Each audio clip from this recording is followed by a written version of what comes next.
minutes.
Duncan Garner, Editor-in-Chief, live. 5.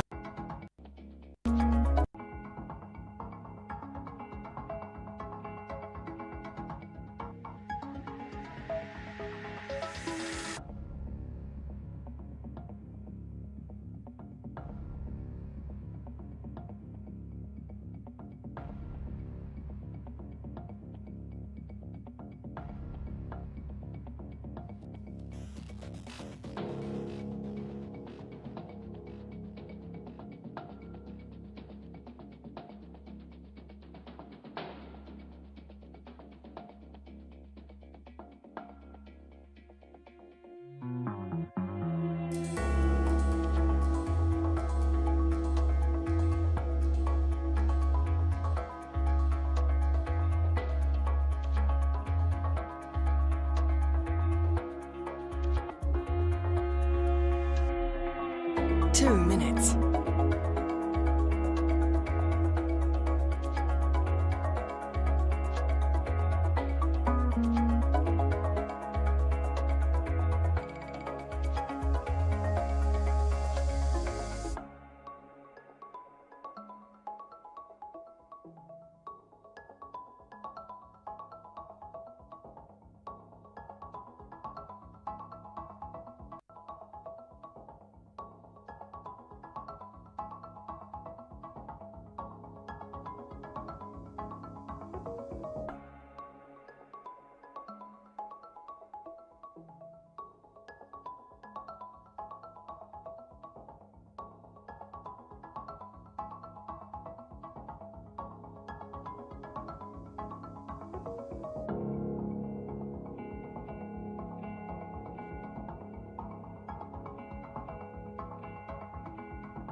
One minute. 1 minute.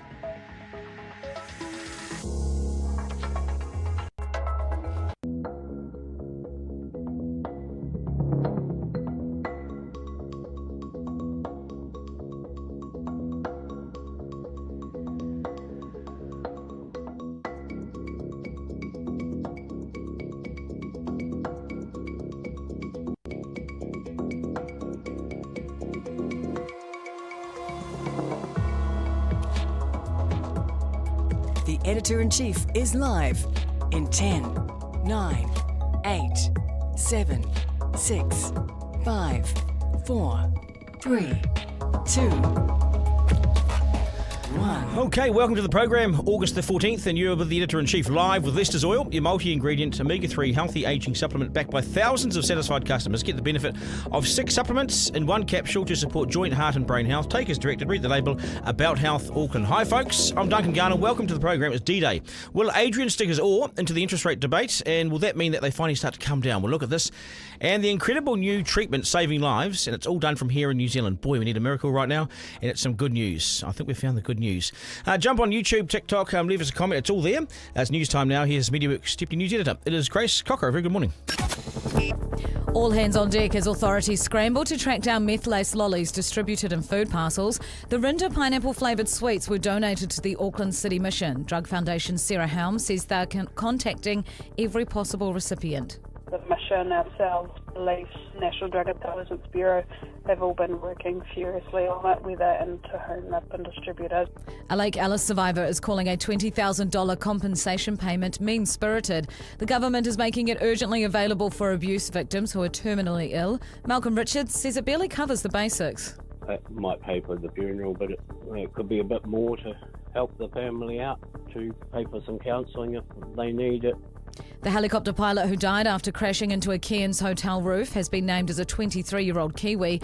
Blake Wilson held a New Zealand pilot's licence and had been out with colleagues just hours before the fatal journey. The company he worked for, Nautilus Aviation, says he was not authorised to fly and was part of the ground crew. The Reserve Bank's been warned against cutting the official cash rate. Inflation remains outside of the target range, with the decision to be made today. Economist Cameron Baggery says it's better to be safe than sorry. I'd want to see inflation below 3% before I moved. We've seen a lot of surprises over the past few years. You just want to make sure you're in your zone. To sport, no panic in the All Blacks camp as they prepare for the second test against Argentina at Eden Park. Lock Sam Derry confirms the game plan has not been radically changed at training this week. It's not throwing the baby out with the bathwater, you know. We still know what works for us and we're going to stick to that, but there's just a few things that we can tweak and do a wee bit better. And a major blow for the England cricket team. Captain Ben Stokes has been ruled out for the remainder of the Northern Summer with a hamstring tear. He'll miss the 3-test series against Sri Lanka starting next week. That's news and sport and my inability to read. Oh my goodness. I think you're right. I think they need to be radically trained and radically changed. Changed, trained, all sorts. Yeah, those pineapple lollies. Scathing. Devastating. So there's 3 grams, 100 3 grams, which is doses. about 300 doses. And the thing is, they don't think this was necessarily intentional because the bags were sealed. So they weren't, and the lollies are wrapped up, but the bag was sealed that came in, that they had opened and distributed. So whether it's something that the Drug Foundation said, look, maybe it's something in a smuggling ring that's gone really wrong. It would be super interesting to see the chain. Oh, I can't talk today. Chain of events that lead up to this. They may have been on a train. You just don't know. Oh my gosh! You got the police investigating, Drug Foundation. They notified that High Alert that does a lot of the drug testing and stuff as well. So imagine if a kid had got hold of this. Yeah. Because they had the bitter taste, feeling but unusual. 300 doses. That's 3 grams. A lot of methamphetamine. And then that's why people are saying maybe this, just some comments online, this can't have been intentional because that's a lot of money to just be giving away when you think of the street value of methamphetamine, it's ridiculously high. I think I hadn't thought about this yet. The smuggling ring. Yeah, this may be something gone wrong. And it's not from what I've investigated with the lollies, they aren't manufactured here. You investigated the lollies? Yeah, looked into the brand, the Rinda brand. It looks like what they taste like. They come in. No, I haven't gone that far. I haven't gone that far. Just here to taste them now. Yeah, well, it's not pineapple, that's for sure. Thanks, Grace. Duncan Garner. So can you believe that just over 3 years ago, October 2021, the official cash rate, or the OCR, was at just 0.25%. That dictates what price the banks pay for cash. And we were all borrowing from the banks at about 2%, 3%. So houses at this time jumped 30% in value in just over 12 months. Money was virtually free to borrow, and houses were earning more than people. And people felt wealthy, but in the background, inflation had been set off, and off she went. So the Reserve Bank, who allowed those conditions to take hold, slammed on the brakes. 18 consecutive interest rate increases through the OCR. Now sits at 5.5%. Houses have dropped in value. Unemployment's taken hold. Businesses are shutting, and everyone's screaming at the guy who caused this to start reversing it. What a brutal tool, and what power to yield over an economy. And today's D-Day. Well, one of every 8 days of every year, Adrian can stick his oar into our lives and have some sort of impact. Will he stay the course or finally cut the OCR, which he said he wouldn't begin to do until probably next year? So perhaps he has to just drop the ego. He may have to park the ego if he's to cut the OCR today. What will he do? Economist Brad Olsen is the second most influential economist on the terrace in Wellington. Brad, nice to have you on the program. G'day. Good morning. What's going to happen, mate? Oh, honestly, if any of us knew, I think we'd be rich men by now. But look, this is probably the biggest financial day for New Zealand that we've seen all year. Look, you're right, the economy is in a tougher place. Everyone is feeling that pain. But as you heard Cam Baggery, another economist, say on the news, inflation isn't back to where the Reserve Bank wants it to be. To be fair, it's getting there. And we know that monetary policy, these interest rates, take sort of 12 to 18 months to fully hit the economy. So there's a little bit of what do I think is going to happen in 12 to 18 months is what the Reserve Bank should be thinking about when they want to set monetary policy. Long story short, the Reserve Bank, I think, if they move today, they'd be way too flip-floppy, and we'd struggle to trust any of their forecasts again, because just 3 months ago they said that the exact economic conditions that we have today would warrant interest rates staying on hold until August 2025. Now, I don't think they just got the year wrong there. I think they did fundamentally believe it at that point. So if they moved, it would be too big of a pivot. But I think they can start to lay the groundwork for saying, look, the economy is in a tough spot. We're getting that traction we want on inflation. We're not quite there yet. But if we can give it, another couple of weeks to really have that confidence built in, maybe we can provide some relief. So I think they'll sort of start to manoeuvre for the pivot, but they won't pull the trigger today. Yeah, so that'll disappoint many businesses and retailers who want to see these things move, because it takes time, doesn't it? It takes time for them to have an impact. You can cut them today, but the flow-on effect takes time. Is that right?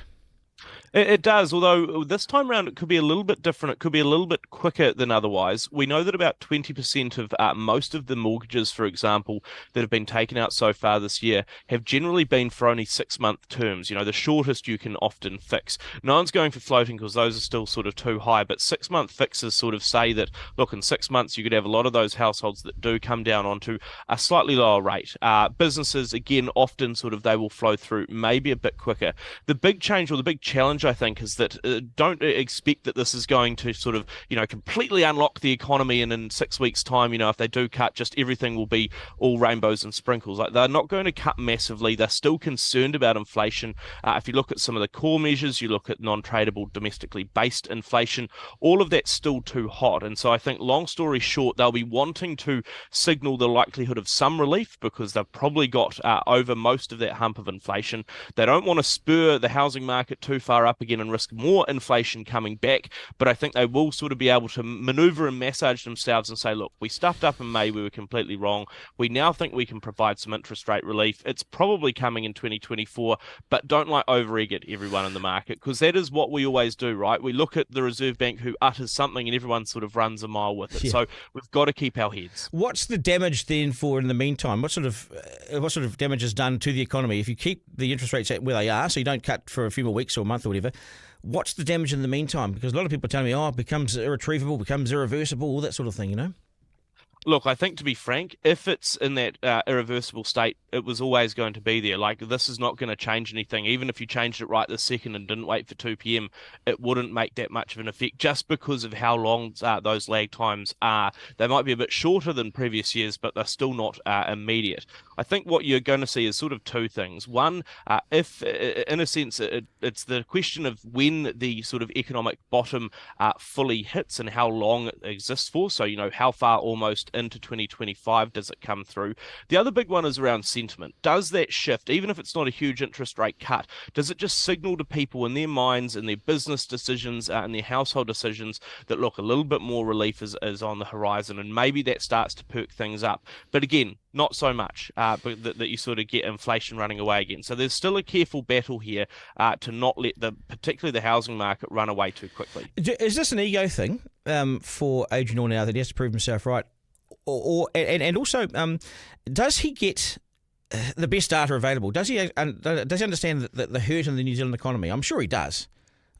Does he?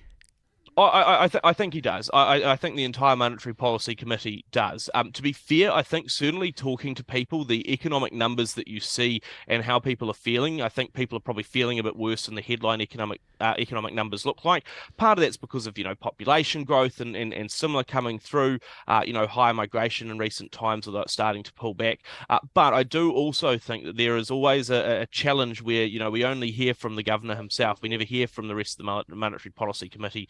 and similar. So I think it's one of those things I would like, to see more publicly members of that committee just get out around the country, sort of hear and see and know what's going on. But I do think there's a question around the credibility of the Reserve Bank's forecasting, because like I said, last time in May, they said that the exact economic conditions that we currently have here today would warrant interest rates staying on hold for another year. So it's not like they've been surprised and inflation has got better than they thought or anything. It's that they got exactly what they thought, which was going to stay on hold for another year. So they are going to have to either come out and say, look, the entire market's wrong and we're going to continue to push back. We know better, which risks effectively, going too hard for too long. Or they've got to come out and put their hand up and say, look, we stuffed up. We just completely misread the economy. Now we're pivoting, and it's important that we pivot. We're not going to do it too quickly because that would cause way too much flip-flopping, but now we're setting the conditions for a change. Very, very briefly, and you've been brilliant, Brad. I always appreciate your time. Chances of Adrian Orr falling on his sword and saying, I got it wrong? Oh, almost 0%. But I think maybe some wording in there that's a little bit more massaged around, like, hey, we've shifted our view and here's why. That's as close as I think we'll get. Yep, and then the journos later in the day will make that sound like you've flip-flopped and you no longer stand by your forecast. Yeah, of course he has. Yeah, and he should too. Hey, Brad, I appreciate your time. Always appreciate your time on the program.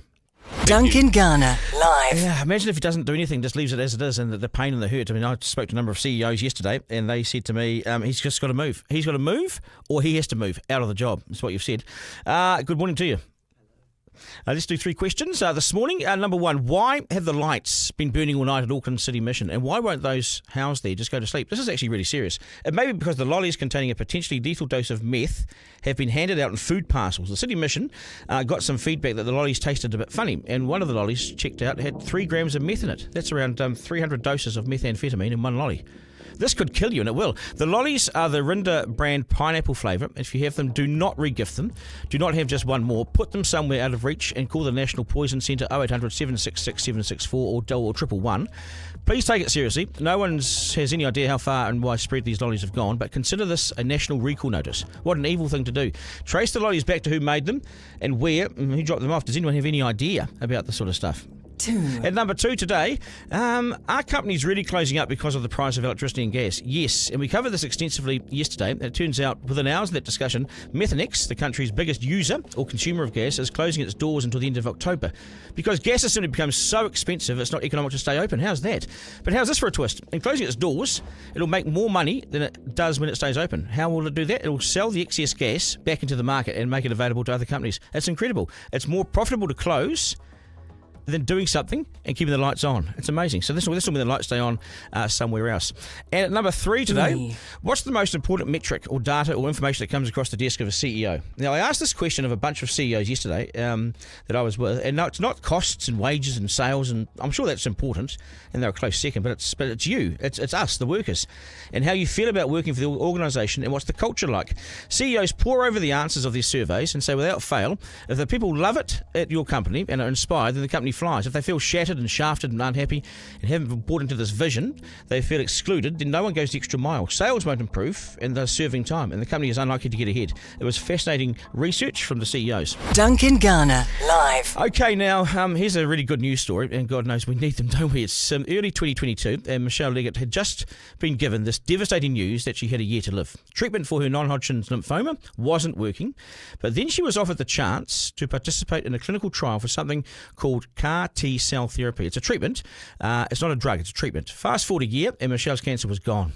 Eradicated. Amazing. We'll talk to the man spearheading this groundbreaking work shortly. But first, poet, a writer, a researcher, Michele joins us now to tell us her side of this brilliant story, and it's lovely to see you. Welcome to the studio.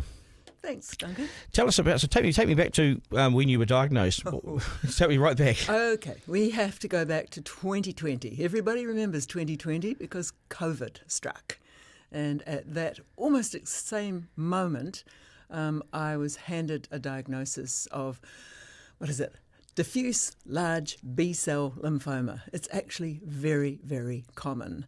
And the treatment is pretty standard, 18 weeks of chemotherapy.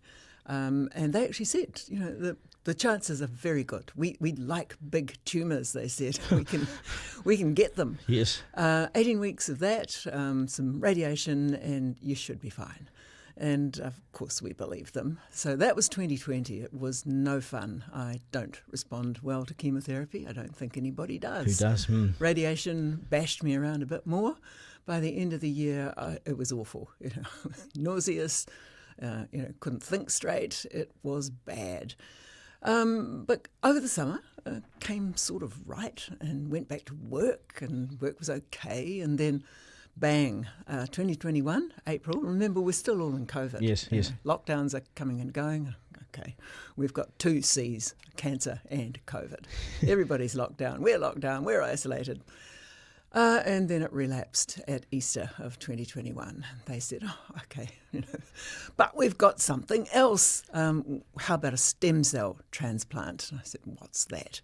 Okay, we take your cells and then we basically reinfuse you with your own cells, having blasted you with more chemo to nuke all those bad cancer cells in your system, and then we reinfuse you with your own cells again, hopefully cancer-free, and you're off. And I said, okay, sounds grueling, which it is. Sounds easy and believable too, doesn't it? Oh, It they're going to sounds cure you. easy and believable, but the aftermath of a stem cell is awful. Talk to anybody who's gone through one. But you do it because it's, that's a chance. It's a good chance. And so this was seen as groundbreaking? This is groundbreaking? No, this has been around for, it used to be called a bone marrow transplant. Yes. So it's now called a stem cell transplant. You're using I was able to use my own stem cells. It's autologous when it's so they did that? And how did that go? Well, that didn't go at all well. Well, it was terrible to come through. Then 2 months later, bang, relapse. And at that point, we were very, very worried. I was very, very, they call it deconditioned. Sounds like an old car. Sounds like a car. You put going on the car scrap here. I was on the scrap heap. Yeah. And then my wonderful haematologist at North Shore, Henry, said, because we went in there, my husband and I, Mark, went in there saying, okay, what's left? Thinking this might be it. And he said, well, actually, there is something. In Wellington, the Mulligan Institute of Medical Research is running a trial. Have you heard of CAR T? And we said, no. He said, well, it's like this. If you tick all the boxes that say you've tried everything to cure this particular cancer, this particular lymphoma, and nothing has worked, then you are eligible for this trial. There's only one in the country. It's the first of its kind. It's phase 1, and I can refer you, if you'd like to. That would have given you lots of hope. It was incredible. You would have said, yes, please. We walked out of there saying, oh, my God, there is something. And then it took, that was January of 2022. Okay. Right. It took until September to get on the trial for a lot of different reasons, but the major one was that my blood counts by then were so low that they couldn't enrol me in the program. Oh, you didn't because qualify. I was a risk. Yeah. We don't want to kill you, they said. Yeah, good. Then magically, and we were about to go overseas and pay big time to have a commercial treatment in Australia. What would it have cost over there? Almost $1 million. No. Yeah. And all of it we would have had to fund. $1 million? I mean, we would have to sell the house, and we would have done it. We were within a whisker of doing that because that was the last chance.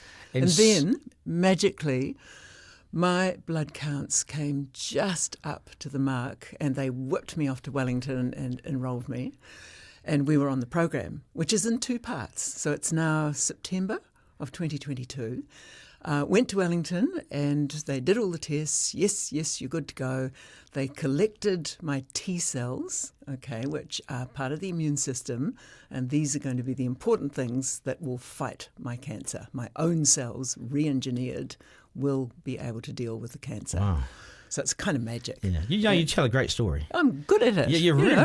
I'm an English professor. But you tell a great story. Keep going. Tell me when to stop. Keep going. No, keep going. Okay. So we went on, and here's the thing. They tell you very clearly that, yes, you're on the program. Yes, we can make your T cells into CAR T, and I'll explain that in a minute. But you must know that we'll give you the treatment, but the risk is, that it may work, in 3 months, and it may not work, and your chances are about 50-50.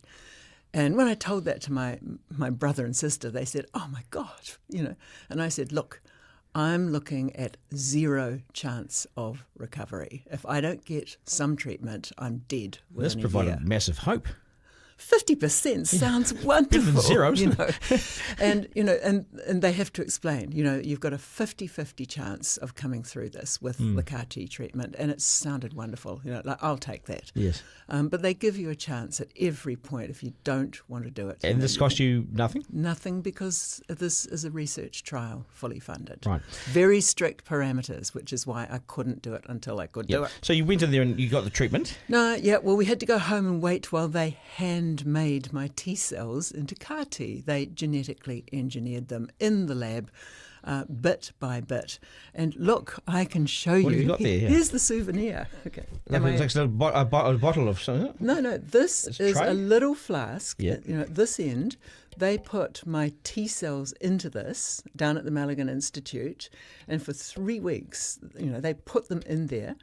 And for 3 weeks, they grew and re-engineered them so that they became CAR T. They had little receptors on them that could go out and hunt down the cancer cells, which are notoriously difficult to find.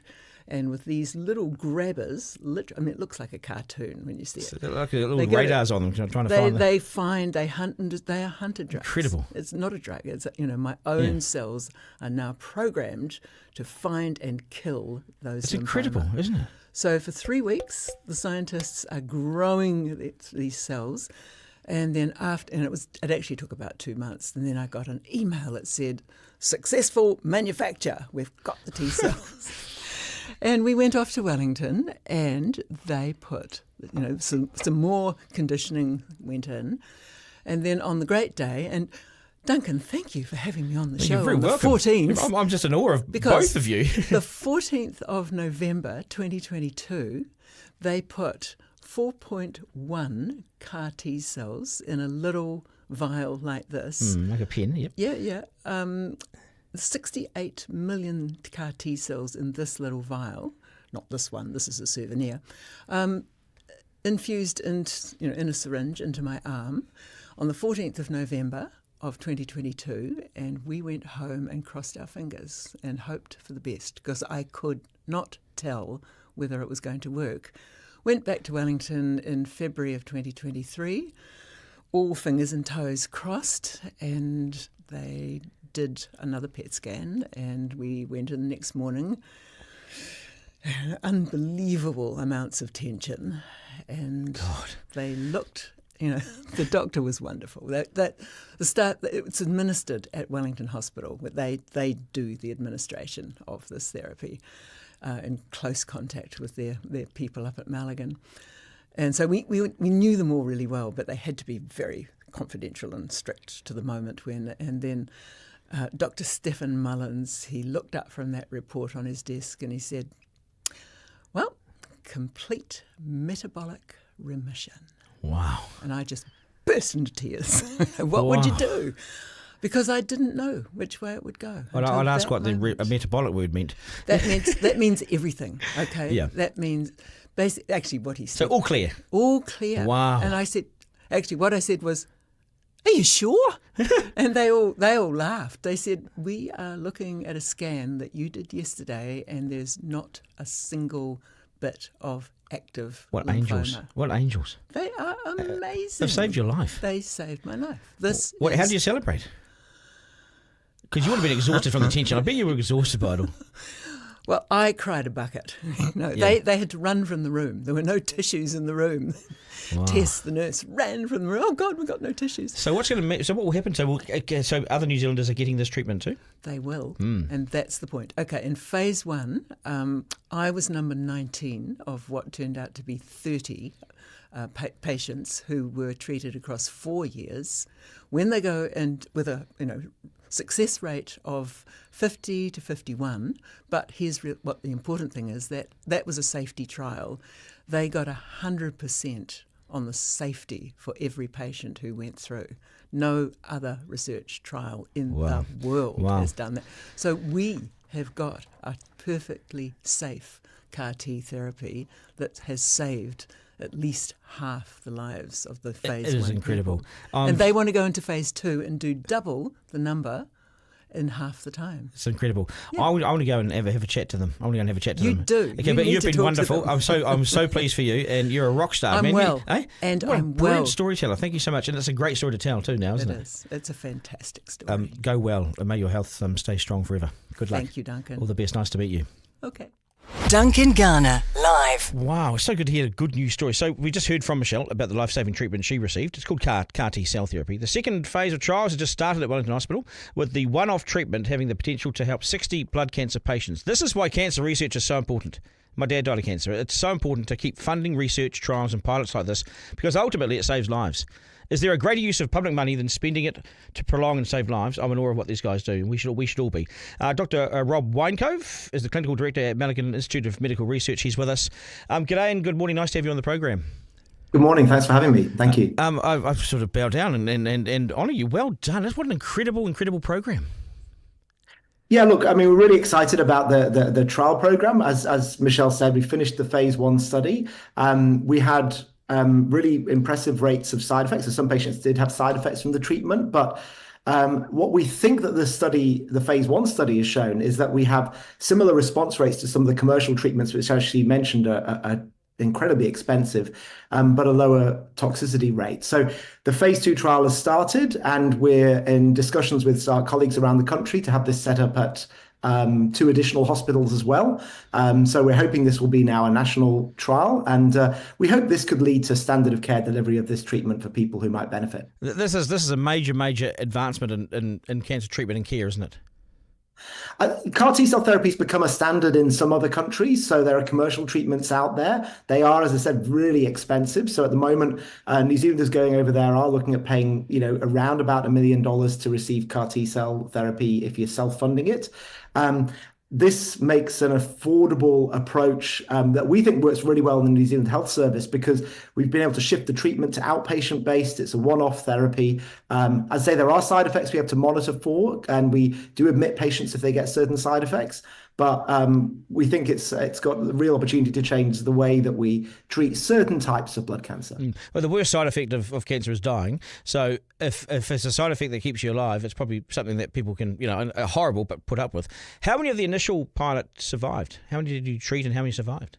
Yeah, we had a 50% complete response rate in the first 3 months. You got to remember that most people with cancers are older adults, so we had some people who then developed other health problems later on.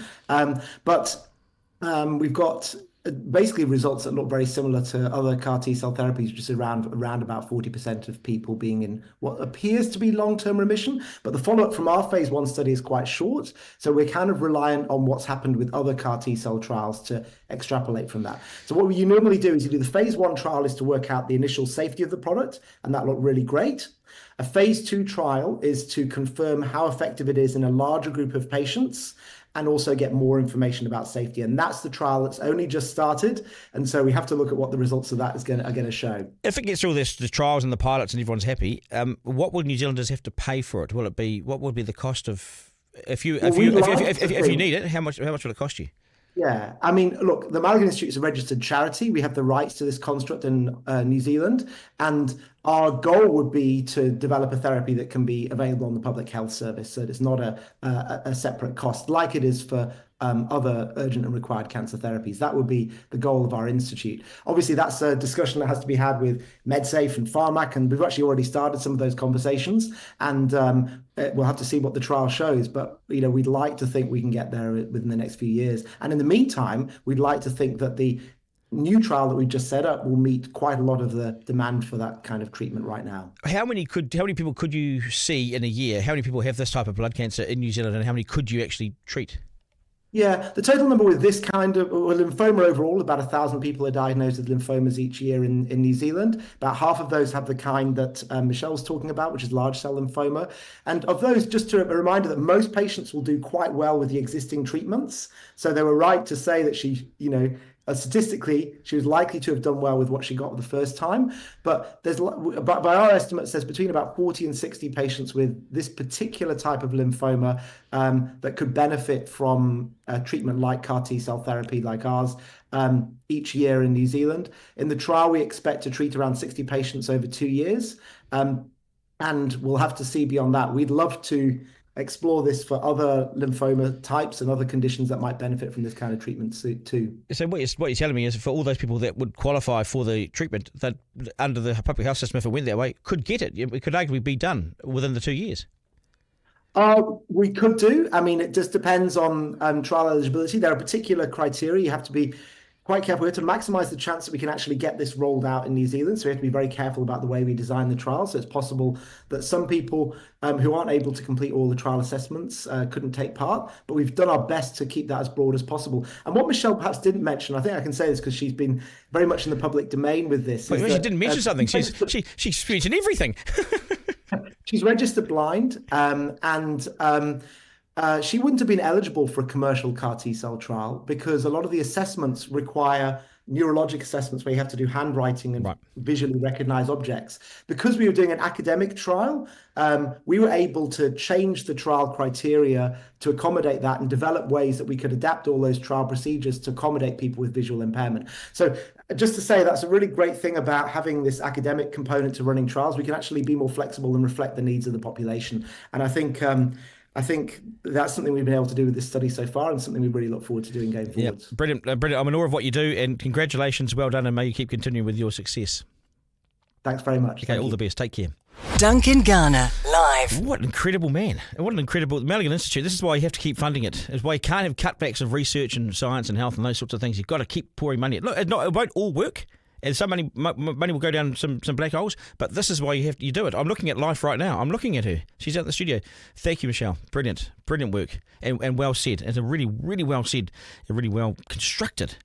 God, she was good. Right. It's the Slam Dunk. It certainly is, and this so-called brain drain out of the country has failed to slow down or stop, and it simply continues on a daily basis. Like the water draining from a bath, you know? Our best people continue to just get drained out of the country at record and alarming levels. The change of government has had no impact whatsoever in slowing the exodus of Kiwis out of New Zealand. History shows us changes of government can usually be the catalyst that either hasten or slow things at the border, and usually a national government has been successful in keeping people here and giving them reasons to stay. But the election of one Mr. Christopher Luxon barely made people pause. It had no impact on the surge of people to the departure gates. And those that said it'll slow things down were entirely wrong. Here's the very latest data released by Stats New Zealand late yesterday. It showed that 131,200 people departed New Zealand in the year ending June 2024. So the year up to June 2024, okay?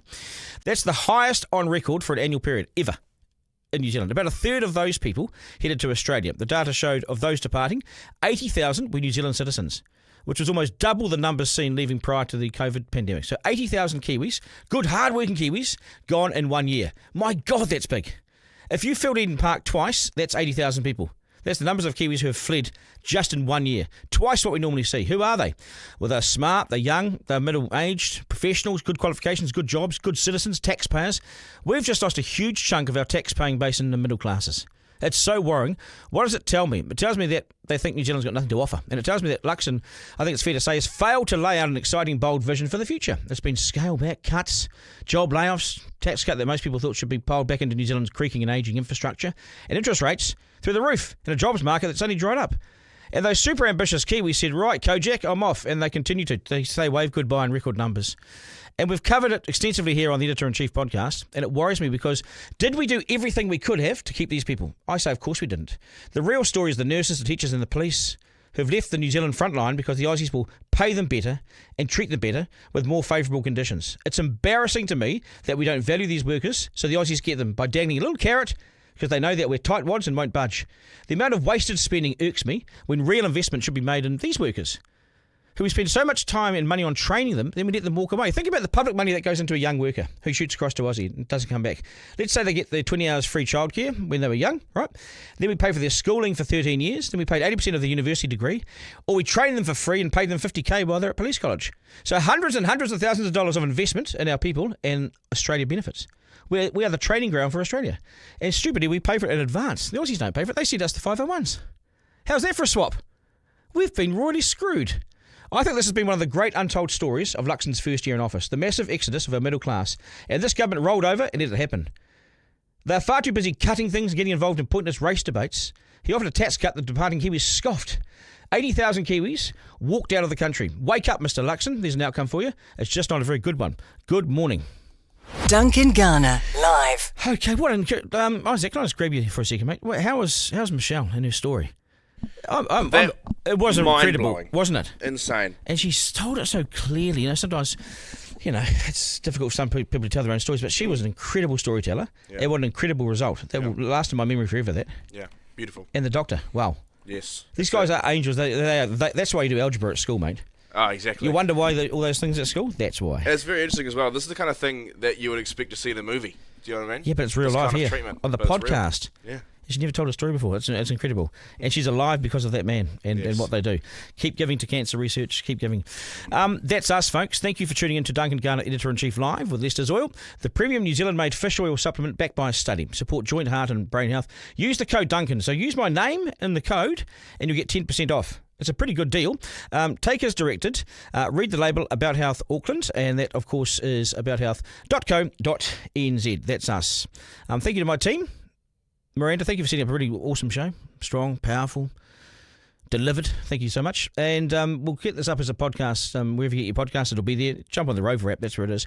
And remember, life is no dress rehearsal. We'll do it all again tomorrow, of course. But this is not a curtain raiser. This is a dress rehearsal. This is it. You're living it. So go and live it. Have a great day. Take care, New Zealand.